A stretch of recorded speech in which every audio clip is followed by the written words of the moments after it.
मुलांना सगळ्यात जास्त कंटाळा जर कोणत्या भाजीचा येत असेल ना, तर ती पालेभाजी असते. सगळ्यांनाच असा अनुभव आला असेल. पण पालेभाजी खाणं किती गरजेचं आहे हे आपल्याला डॉक्टर नेहमीच सांगत असतात. तर त्यासाठी आपण आज शेपू पालकाची एकत्रितरित्या भाजी करणार आहोत.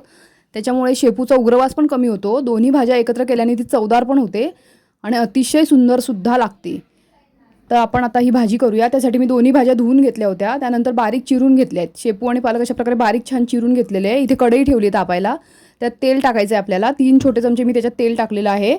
त्यानंतर मिरची आणि लसूण आपल्या आवडीनुसार आपल्याला किती तिखट हवं आहे त्याप्रमाणे मिरच्या घ्यायच्या आहेत. मी इथे 4 मिरच्या, थोडंसं लसूण वाटून घेतलं होतं मिक्सरच्या भांड्यामध्ये. ते आपण तेलामध्ये छान इथे फ्राय करून घेणार आहोत. मस्त फ्राय झाल्यानंतर आपल्याला त्यात थोडंसं चवीनुसार मीठ टाकायचं आहे. पालेभाजी करताना नेहमी आधी मीठ आपण कमीच टाकायचं असतं, कारण ती शिजून कमी होते. तर त्याच्यामध्ये आपण थोडीशी हळद टाकायची, 1 चमचा हळद आणि थोडंसं मीठ आपण चवीनुसार याच्यामध्ये टाकणार आहोत. तर फ्रेंड्स, तुम्ही माझ्या चॅनलवर नवीन असाल तर माझ्या चॅनलला सबस्क्राईब करा. तुम्हाला जर रेसिपी आवडत असतील तर शेअर करा आणि लाईक करायला मात्र विसरू नका. तर इथे आपला छान मसाला फ्राय झालेला आहे. तुम्ही बघू शकता किती सुंदर रंग पण आलेला आहे त्याचा. आता या दोन्ही भाज्या ज्या आपण चिरून ठेवल्या होत्या त्या आपण त्याच्यामध्ये घालणार आहोत. अशा प्रकारे दोन्ही भाज्या मी त्यात टाकल्या आहेत. त्यानंतर आपल्याला त्याच्या व्यवस्थित मिक्स करून घ्यायचं आणि 2 मिनटं आपण झाकण ठेवायचं आणि वाफवून घ्यायचं आहे. तर त्याच्यावर झाकण ठेवते मी. हे झाकून आपण छान 2 मिनटं वाफवून घेणार आहोत.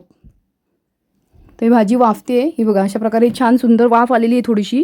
त्यानंतरच आपण त्याला थोडीशी हलवायची आहे, कारण पालेभाजी ही आधी जास्त असते, शिजल्यानंतर ती कमी होते. त्यामुळे आपण एक वाफ काढल्यानंतरच तिला हलवायला घ्यायचे. आता हे आपण हे छान मिक्स करून घेतलेलं आहे. तर नेहमीच आपण पालेभाज्या खायला हव्यात. तर तुम्ही पण खाता की नाही आणि तुमच्या मुलांना आवडतात की नाही हे सुद्धा तुम्ही मला कळवा. हे बघा, हे अशा प्रकारे आपण छान भाजी तयार झालेली आहे. अतिशय चवदार होते. त्याच्यामध्ये आपल्याला मुगाची डाळ घालायची आहे.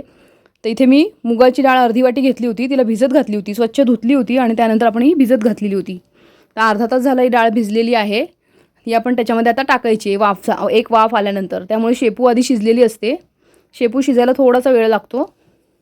तर आता आपण याच्यामध्ये ही डाळ घातली आहे. व्यवस्थित मिक्स करून घ्यायचं आहे आणि हलवून आपण झाकण ठेवून वाफत ठेवायचं आहे. तर आपल्याला याच्यामध्ये सुक्की हवी असेल तर आपण एवढीच ठेवू शकतो, जर डब्याला द्यायची असेल तर. आणि जर आपल्याला भाकरीसोबत खायची असेल तर आपण त्यात थोडंसं पाणी घालायचं आहे. आपल्याला किती कन्सिस्टन्सी हवी त्याप्रमाणे आपण कमी किंवा जास्त ओलसर भाजी करू शकतो.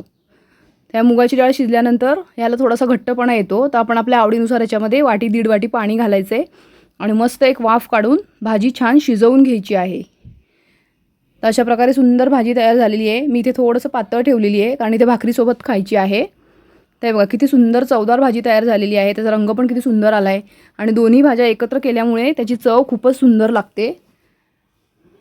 अतिशय सुंदर भाजी तयार झालेली आहे. तर फ्रेंड्स, तुम्ही पण अशा भाजी करून बघा. तुम्हाला माझ्या रेसिपी आवडत असतील तर सबस्क्राईब करायला विसरू नका.